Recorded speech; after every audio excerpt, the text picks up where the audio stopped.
Teman-teman, Om Suhukartiwa TKH, beliau itu pilot drone aerial. Beliau minta saya untuk menjelaskan beberapa manuver di drone racing karena saya memang udah 4 tahun. Sekarang tahun kelima menerbangkan drone freestyle ini. Gitu, dan beliau juga terinspirasi katanya ngelihat di video-video tutorial saya memang buatkan untuk yang ini terbang di simulator dulu, saya mengarahkan di simulator. Namun sebelum itu saya pengen jelaskan dulu ya, karena ini bukan hanya ditonton oleh Om Kartiwa TKH aja, tapi juga teman-teman yang lain yang mungkin hobi drone lain, bahwa pada garis besarnya drone itu terbagi 3. Yang pertama itu drone toys kayak Caser yang saya suka jadiin giveaway, itu masuk kategori drone toys. Harga 300 ribuan, 500 ribuan sampai sejutaan itu harga masih masuk kategori drone toys kayaknya. Kemudian yang kedua itu drone aerial. Drone aerial tuh buat ngesut ini pemandangan, ngesut jalan kayak gitu, termasuk yang dibuat oleh Om Kartiwa TKH gitu. Contohnya ya ini kayak DJI, kemudian banyak itu SJRC juga sekarang udah bagus kayaknya buat aerial gitu. Yang seperti itu aerial itu jadi terbangnya itu pakai mode stabil, terbang gitu. Dia fokusnya itu ke objeknya, bukan ke manuver-manuvernya. Kemudian yang ketiga itu drone racing atau drone freestyle yang saya pegang seperti ini, kayak gini modelnya gitu. Itu pun macam-macam. Jadi kalau teman-teman lihat kayak Om Andrea Ramadan sendiri kan pakai DJI, tapi DJI FPV gitu. DJI sendiri udah bergeser, dia bukan hanya drone aerial tapi juga pakai buat FPV juga. Contohnya DJI Avata. DJI Avata itu harganya 18 sampai 20 jutaan kalau nggak salah begitu. Jadi untuk DJI sendiri dia bukan hanya main di drone aerial tapi drone freestyle juga, bisa manuver jungkir-jungkir juga begitu. Bahkan Google-nya DJI itu bisa dipakai di Mavic, bukan hanya di Avata gitu. Nah, sebelum itu saya perlu sampaikan disclaimer dulu ya, bahwa saya tidak mengarahkan teman-teman untuk milih drone yang mana. Itu kembalinya ke kesenangan teman-teman, suka-suka teman-teman aja. Sedangnya di mana gitu, duitnya duit situ kan, ya suka-suka situ. Saya cuma menyampaikan apa yang saya tahu, apa yang saya bisa, sehingga teman-teman ngerti lah gitu gimana caranya nerbangin drone untuk freestyle gitu. Nah, kita mulai ya teman-teman ya.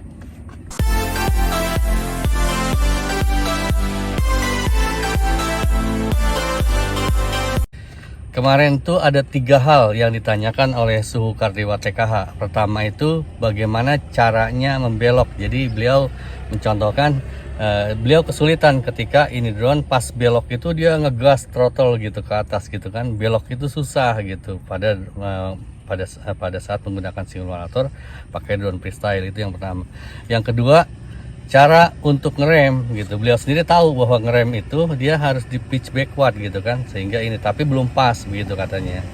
Kemudian yang ketiga, bagaimana cara untuk landing gitu, karena memang susah landingnya drone aerial sama drone freestyle itu beda. Begini, sebelum saya jelaskan lebih lanjut, saya ini mindsetnya dulu ya, tolong dicerna baik-baik buat teman-teman semua juga yang dari drone aerial ke drone freestyle. Drone aerial itu ibaratnya, kalau saya sih menganalogikan drone aerial itu kayak kita naik perahu. Saya tidak mengatakan mana lebih baik dari mana, cuman ini dari manuver-manuvernya. Kayak naik perahu itu kan kita datar begini teman-teman, datar gitu, datar.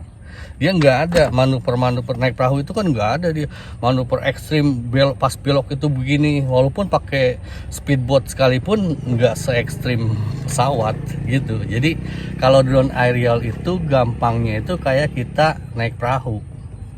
Nah, kalau drone racing itu kita kayak mengendalikan pesawat tempur. Jadi ya manuvernya bebas. Teman-teman lihat kalau di jalan sekalipun misalnya belokan ekstrim dengan kecepatan tinggi, dia kan dimiringkan begitu. Jadi nggak ada orang belok datar itu beloknya perahu bukan beloknya pesawat tempur Om, beda gitu. Jadi mindsetnya dulu ubah. Cara berpikirnya Om Suhukartiwa TKH masih cara berpikir drone aerial, bukan ini drone racing, ini drone freestyle, beda begitu. Jadi ketika beloknya pun kalau Om Suhu Kardiwa TKH mintanya pas belok itu pelan itu masih pola pikir drone aerial. Gini perbedaan mendasarnya antara drone aerial dengan drone racing yang saya tahu juga ya. Pertama itu dari kecepatan, speednya itu beda. Om Kardiwa tidak bisa minta drone racing pelan gitu. Kalau mau pelan-pelan udah nggak usah pakai drone racing Om. Judulnya juga racing gitu. Ini cepat speed begitu. Kemudian perbedaan kedua di jarak. Kalau dari aerial itu biasanya tinggi, terbang jauh ke atas gitu kan, ke atas objek. Kalau drone freestyle itu mepet gitu, mepet ke ground, ke objek, mepet. Dia makin mepet makin indah. Itu perbedaan kedua.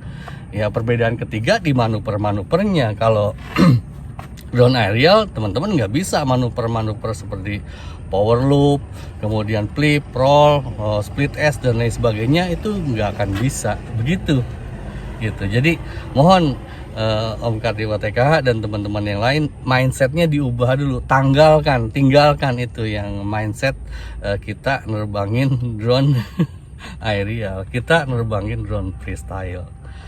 Kemudian saya contohkan realnya ya di lapangannya, bagaimana cara untuk manuver, kemudian untuk untuk belok gitu, kemudian untuk ngerem dan untuk landing gitu. Saya terbangkan dan saya contohkan dengan nyatanya ya. Sebelum saya terbangkan, saya mau jelaskan fungsi-fungsi di tombol ini dulu ya. Ini yang sebelah kiri saya pakai mode 2, kan ada yang pakai mode 1, mode 2, mode 3.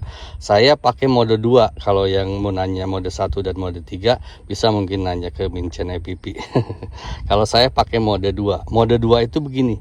Ini sebelah kiri ini up throttle. Jadi kalau saya angkat ini si drone tuh naik dia. Naik gitu. Nah, kemudian ini kiri kanan, ini tengok kiri, tengok kanan, yaw, kiri kanan gitu. Kemudian yang ini yang sebelah kanan ini namanya pitch itu nunduk dia ke depan. Kalau ke depan kita gitu, nah gitu, forward. Kalau ke sini backward ya gitu. Buat ngerem itu nanti backward begitu. Kemudian satu lagi ini roll itu ke sini, nih, sini, situ sama ke situ. Jadi sini, situ, gitu. Ini roll kiri, roll kanan, begitu. Nah, kita terbangkan ya, kita lihatkan ya. Oke teman-teman, kita terbangkan. Ini modenya angle. Ini kita pakai mode acro mode ya. Kita arming. Oke. Nah, ini kita terbang lurus aja. Teman-teman ingat nanti kalau teman-teman latihan ini pakainya di simulator ya, jangan langsung drone real seperti saya begini. Jadi teman-teman latihan tuh harus di simulator dulu supaya meminimalisir kerusakan. Nah, kemudian yang ditanyakan oleh Om Kardiwa TKH, cara belok tadi saya udah belok. Nah, ini misalnya saya belok kanan, ini pitch sama roll, yaw sama roll, saya sama-sama ke kanan. Nih, mungkin nggak kelihatan arahnya sini gitu. Ini kalau ke kiri sini, tuh, gitu. Jadi ke arah yang sama itu namanya coordinate turn. Jadi belok yang terkoordinasi gitu langsung. Jadi ini misalnya ke kiri, situ kiri semua gitu. Baik yang tombol yang kiri yang ini ataupun yang ini sama, dia ke arah yang sama. Misalnya ke kanan, ya dua-duanya ke kanan gitu. Kiri sama kanan ini ke arah yang sama begitu. Gitu. Kenapa naik? Ya Om Kardiwa TKH juga udah bilang kan bahwa kemungkinan gasnya. Makanya itu nanti seiring waktu teman-teman dan Suhu Kardiwa bisa merasakan kira-kira throttle-nya semana pada saat belok gitu. Jadi itu kuncinya. Ini stick yang kiri atau yang kanan ke arah yang sama ketika belok. Dan itu namanya coordinate turn gitu teman-teman ya. Oke. Jelas kali ya. Nanti kalau ada yang teman-teman yang mau ditanyakan, tanyakan aja. Nah kemudian ada yang terkenal juga di di drone racing ini, ketika kita balik arah itu namanya hairpin. Hairpin itu kita gas ke sini, pas itu kita biarkan aja dia mundur, kemudian kita balik lagi ke sana begitu. Itu hairpin itu kira-kira gitu, kayak inilah, kayak kali jepitan rambut kalau bahasa kitanya mah. Kalau bahasa asingnya kan hairpin. Jadi kita tipis gitu, langsung aja balik lagi ke situ. Kita nggak usah ini, langsung balik gitu. Nah gitu hairpin itu gitu. Oke. Nah kemudian cara ngerem tadi saya udah sampaikan juga bahwa kalau kita pitch ke depan sini kan dia makin cepat. Tapi kalau ke belakang ini dia ngerem. Jadi ke belakangnya itu pakai pitch backward begitu. Misalnya ini kecepatan tinggi, kita gas, kita agak ngerem ya gitu. Tuh gitu. Ditarik ke belakang ini yang kanan gitu. Gitu teman-teman. Bayangkan. Jadi pakai pitch backward. Kalau pitch forward ini jadi cepet tuh kan. Kalau backward dia agak pelan gitu. Jadi ngerem itu pakai ini pitch backward ke belakang begitu teman-teman. Ngerti kan? Ya mungkin perlu waktu, tapi sambil dirasa-rasain ya kira-kira begitu gitu.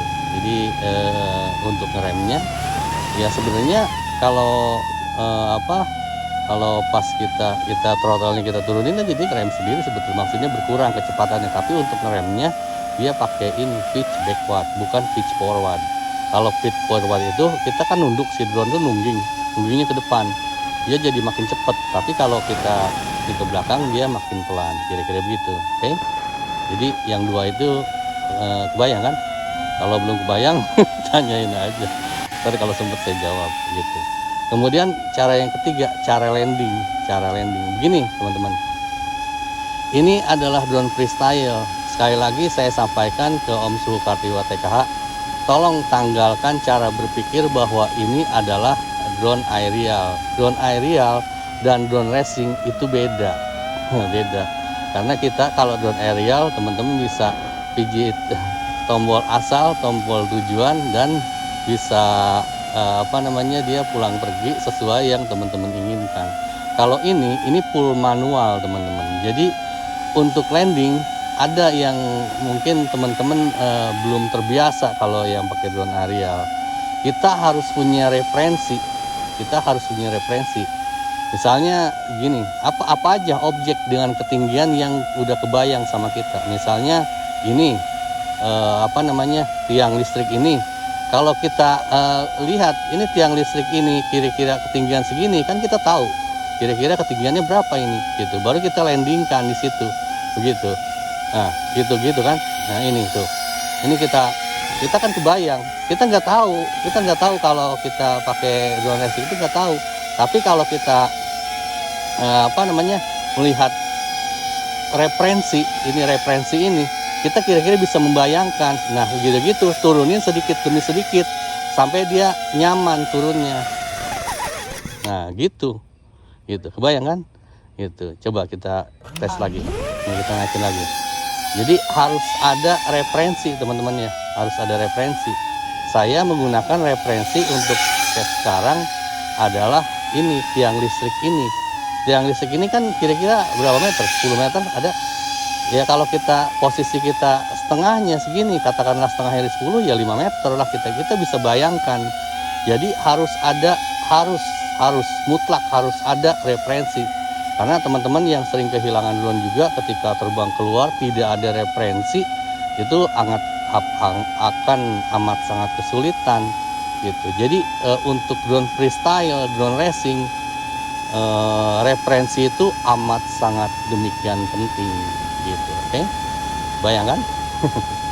Jadi tolong sekali lagi ke Om Suhu Kartiwa TKH dan teman-teman yang lain yang dari drone aerial mau ke drone racing, tolong tanggalkan pemikiran drone racing atau drone freestyle itu seperti drone aerial, karena beda, peruntukannya aja beda begitu ya gitu. Jadi untuk beloknya teman-teman kan bisa lihat stick saya, di video-video saya yang lain juga kan saya sering pakai stick cam, bisa bisa lihat. Kita belok sini, beloknya ke arah yang sama, koordinator begitu. Tuh. Ini kanan dua-duanya. Gitu. Kiri dua stick ini sama yang ini. Gitu. Dua-duanya ke arah yang sama. Begitu. Ini 3,7 baterai saya, tapi masih bisa lah. Tuh, saya pengen menjelaskan sampai teman-teman merasa paham dan ngerti gitu. Jadi untuk remnya ini backward, kemudian untuk landing kita nggak bisa kayak drone aerial. Kita sebaiknya akan lebih bagus ada referensi, bisa tiang, bisa apa. Kalau saya misalnya saya mereferensikan referensinya saya sendiri, saya landingnya di sini aja gitu. Jadi yang pelan terbangnya gitu. Teman-teman kebayang kan? Coba saya terbangnya ke sana, ke sebelah sana. Saya coba ya, biar teman-teman ngelihat juga.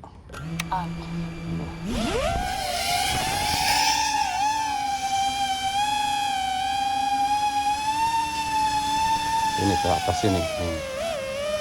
Ini pas belok ke arah yang sama. Belok, ini belok ke sini, kita belok. Nanti teman-teman udah belajar orbit juga. Kalau orbit di drone aerial kan orbitnya otomatis. Kalau di sini kita harus latihan sendiri. Ini kita stick kiri dan kanan saya ini ke arah yang sama kan. Lihat, saya konstan, santai aja ke sini gitu. Itu mempertahankan saya untuk memutar ke arah yang sama gitu. Jadi kalau drone racing itu kita bisa manuver teman-teman kayak begini. Drone aerial nggak akan bisa begini, nggak akan bisa biar bagaimanapun, karena memang peruntukannya beda gitu teman-teman. Oke, teman-teman kalau ada yang mau ditanyakan, ada yang kurang jelas, silahkan tulis dalam komentar. Saya dengan senang hati jawab kalau saya ada waktu. Jadi gitu teman-teman ya. Dan ingat teman-teman, patuhi aturan, teman-teman terbang jauh dari keramaian orang, karena drone racing itu bahaya kalau deket keramaian orang gitu. Nah, saya contohkan untuk landing sekali lagi ya. Saya landing untuk landingnya ya. Sekalian saya mau masuk sini, coba ini harus stabil ya teman-teman ya. Coba saya masuk sini, bisa nggak? Tuh bisa kan? Gitu. Saya landing di sini. Saya landing di depan saya, pas di depan saya, supaya ngambilnya nggak terlalu jauh. Gini di sini. Pelan-pelan aja, tenang gitu. Oke? Demikian yang saya sampaikan. Terima kasih atas perhatiannya. Kalau ada yang ditanyakan, silahkan tulis dalam komentar. Terima kasih, jaga kesehatan. Awesome.